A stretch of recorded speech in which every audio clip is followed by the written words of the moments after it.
And that, and like having a doctor be baffled by something that's happening, like what does that add, you know?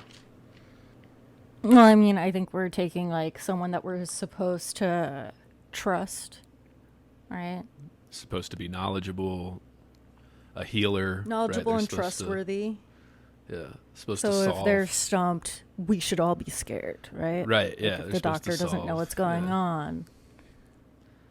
the But then we do unknown have being the one doctor scariest, who does seem to know what's going on. where he suspects, where we Yeah. get, yeah. What do we think of Van Helsing as Van Helsing starts to come in here as we learn more and more?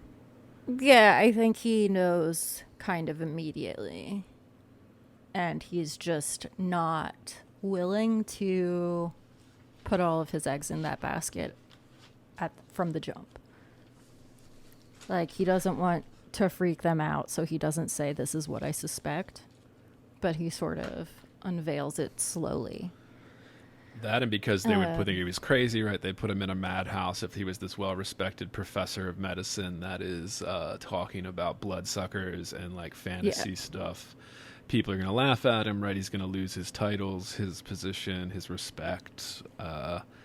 So he has to like carefully break it to sword and all that. And but I viewed it. I wrote down in my notes here that like when we get to that point where we get introduced to Van Helsing and Mina and Lucy, it's almost like Mina and Van Helsing are playing like the role of a detective in like a pulp style. Yeah.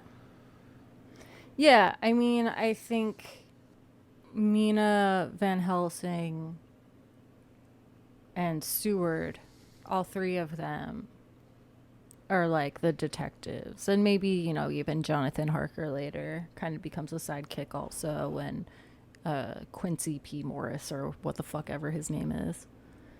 Um, and yeah, they're all solving it together, but it's really like Van Helsing is sort of leading the charge, and then there's Mina who's sort of by his side, and yeah, I guess those are the two main ones, and Seward is kind of helping them along.